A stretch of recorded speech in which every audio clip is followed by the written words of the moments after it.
मैं आपको बताता हूँ कि क्रूज शिप पे काम करने के एडवांटेजेस क्या है। बाय चांस अगर शिप पे कोई एक्सीडेंट हो जाता है, अब क्रूज शिप पे अप्लाई करना कैसे, ये कौन बताएगा। तो हाय गाइस, बहुत लोगों का सपना होता है क्रूज शिप पे जॉब करने का, बट आप में से कहीं ऐसे लोग हैं जिनको पता नहीं कि क्रूज शिप पे जॉब करना कैसे है, क्रूज शिप पे जॉब करने के फायदे क्या हैं, डिसएडवांटेजेस क्या हैं, और सबसे मेन बात, क्रूज शिप पे अप्लाई करते कैसे। कोई दिक्कत की बात, इन सारों का सोल्यूशन लेके मैं आया हूँ आप लोगों के साथ। मैं आपको बताऊंगा कि क्रूज शिप पे अप्लाई कैसे करते हैं और एडवांटेजेस क्या है, डिसएडवांटेजेस क्या है। तो बिना किसी देरी के इस वीडियो को स्टार्ट करते हैं, शुरू करते हैं और चालू करते हैं। Let's go.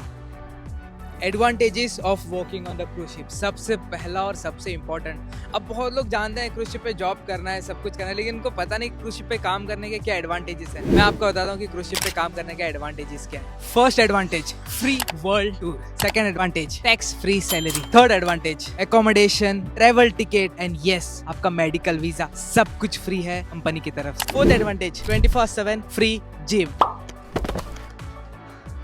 बाई चांस अगर शिप पे कोई एक्सीडेंट हो जाता है तो मेडिकल का पूरा खर्चा कंपनी देगी। एडवांटेजेस तो आप सुन लिए। देखो एक बात है ना, जहाँ पे अच्छी चीजें होती है वहाँ पे बुरी चीजें भी जरूर होती हैं। तो अब टाइम है आपको डिसएडवांटेजेस सुनने का। तो डिसएडवांटेजेस में पहला डिसएडवांटेज है away from family for 8 to 9 month. Yes, आपको अपने परिवार से दूर रहना पड़ेगा 8 से 9 महीने के लिए, आप हो जाओगे होम सिक। दूसरा डिसएडवांटेज है इंटरनेट इशू। इंटरनेट के आपको पैसे पे करने पड़ेंगे। कहीं कहीं तो दिन ऐसे आएंगे जहाँ पे इंटरनेट आपको बिल्कुल नहीं मिलेगा। You just have to wait for wifi connection to be secure stable. Third, no week off. Yes, यहाँ पे इंडिया में हम काम करते हैं, हमको मिलता है वीक ऑफ, बट शिप पे आप काम करते हो आपको वीक ऑफ नहीं मिलता है। You have to work 7 days a week। Yes, complete it month of your contract. देखो गाइस, अब सबसे बड़ा क्वेश्चन और सबसे बड़ी चीज, क्रूज शिप पे अप्लाई कैसे करना है। अब आप लोग सोचोगे कि भैया आपने एडवांटेजेस बता दिए, डिसएडवांटेजेस बताए, तो अब क्रूज शिप पे अप्लाई करना कैसे, ये कौन बताएगा। टेंशन की बात नहीं, ये भी मैं ही बताऊंगा। मैं आपको बता दूं कि कैसे अप्लाई करना है। अब अप्लाई करना कैसे, सबसे इंपॉर्टेंट क्वेश्चन आता है कि कैसे अप्लाई करना है। देखो, अप्लाई करने के लिए आपको सबसे पहले जो जरूरत है वो है आपके डॉक्यूमेंट्स। वो डॉक्यूमेंट्स कौन से हैं वो मैं आपको बताता हूँ। डॉक्यूमेंट जो आपको जरूरत है वो आपको लगेंगे। सबसे पहले वो होगा आपका पासपोर्ट। पासपोर्ट नहीं है तो अभी जाके बनवा लो, बिकॉज पासपोर्ट के बिना आप घर से बाहर नहीं जा सकते। आप इंडिया से बाहर नहीं जा सकते। दूसरा होगा आपका 10th पासिंग सर्टिफिकेट। अगर आपके पास 12th पासिंग सर्टिफिकेट है तो well and good, but 10th is minimum required. 10th passing certificate चाहिए ही चाहिए। और उसके बाद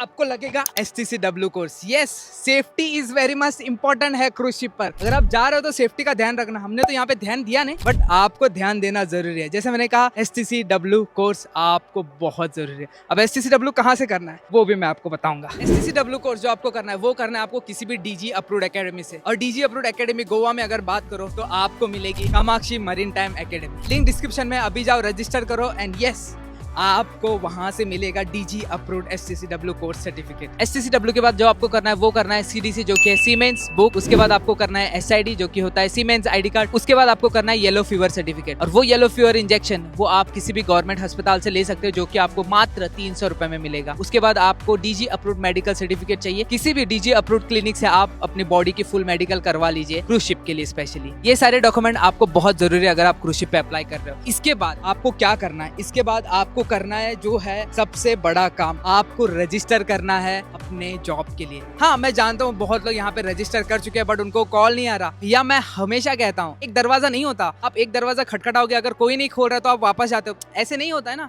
आपको जितने दरवाजे हैं सारे खटखटाने पड़ेंगे। मेरा मतलब है जितने एजेंसी है सारों में आपको अप्लाई करना पड़ेगा। जितने एजेंसी है उनके सारों के लिंक डिस्क्रिप्शन में। जितने कंपनी है जहाँ से आप डायरेक्ट अप्लाई कर सकते हो उनके भी लिंक डिस्क्रिप्शन में। अभी जाओ और रजिस्टर करो। होप मत हारो, बिकॉज होप अगर हारोगे आप जिंदगी में कुछ नहीं कर पाओगे। रजिस्ट्रेशन तो आपने कर लिया, अब आपको जो करना है वो है अपडेटेड रहना पड़ेगा उनके वेबसाइट पर, उनके इंस्टाग्राम पेजेस पर, हर जगह पे। वाई, मैं ये क्यों कह रहा हूँ, क्योंकि देखो आपको अगर कॉल नहीं आ रहा तो आपका फर्ज बनता है कि आप उन्हें कॉल करके पूछो कि मैंने अप्लाई किया था, कॉल क्यों नहीं आ रहा, मेरे इतने साल का एक्सपीरियंस है, मेरे सर्टिफिकेट जेन्युइन है। विजिट करो उनके एजेंसी को, वहाँ पे आपको कोई रोकेगा नहीं। वे विजिट करो उनके वेबसाइट पे, वहाँ पे आपको कोई रोकेगा नहीं। और तीसरी बात, आप उनके नंबर पे कॉल करना। नंबर वहाँ पे हमेशा अवेलेबल होता है अगर आप अप्लाई करते हो तब। अगर शुद्ध हिंदी में मैं कहूँ तो नंबर हमेशा उपलब्ध होता है, तो जाओ और उन्हें कॉल करो। बाकी इंस्टाग्राम पेजेस पर उनके अपडेटेड रहना, बिकॉज वॉक इन इंटरव्यूज आते रहते हैं हमेशा और एवरीडे वॉक इन इंटरव्यू होते हैं। फिलहाल के लिए वॉक इन इंटरव्यूज चल रहे हैं बेंगलोर में, जो कि है जिम ट्रेनर के लिए, हेयर स्टाइलिस्ट के लिए, नेल आर्टिस्ट के लिए, सबके लिए। जाओ और अभी अप्लाई करो। अब देखो, मैंने आपको एडवांटेजेस बता दिए, मैंने आपको डिसएडवांटेजेस बता दी और मैंने आपको अप्लाई कैसे करना है वो भी बता दिया। बट मैं चाहता हूँ कि मैं अपनी तरफ से आपको थोड़ी बहुत और हेल्प करूँ, तो मैं आपको कुछ टिप्स बता रहा हूँ। इन टिप्स को आप ध्यान से सुनना। देखो, अगर टिप्स की बात करूँ तो टिप्स मैं आपको देना चाहूंगा, जो भी डॉक्यूमेंटेशन है वो आप रजिस्टर करने से पहले ही रेडी रखना, क्योंकि जैसे रजिस्टर करोगे आपको हो सकता है कॉल आ जाएगा 1 महीने के अंदर या फिर 10 दिन के अंदर या फिर अगले दिन ही कॉल आ सकता है। जैसे कॉल आएगा तो आपके पास सारे डॉक्यूमेंट रेडी हो गए और आपका ज्वाइनिंग प्रोसेस बहुत जल्दी से बहुत जल्दी स्टार्ट होगा। वाह, बहुत जल्दी से बहुत जल्दी, इसका मतलब सच में जल्दी स्टार्ट होगा, क्योंकि डॉक्यूमेंट जो है वो सबसे पहले मांगते हैं। जैसे आपका first round interview, second round interview, उसके बाद मांगेंगे आपके डॉक्यूमेंट। अगर आपके पास डॉक्यूमेंट रेडी है, यस भाई, विन विन सिचुएशन है आपके लिए। और सबसे बड़ा टिप मैं आपको बताऊं, अपने कॉन्फिडेंस को ना कभी गिरने मत देना।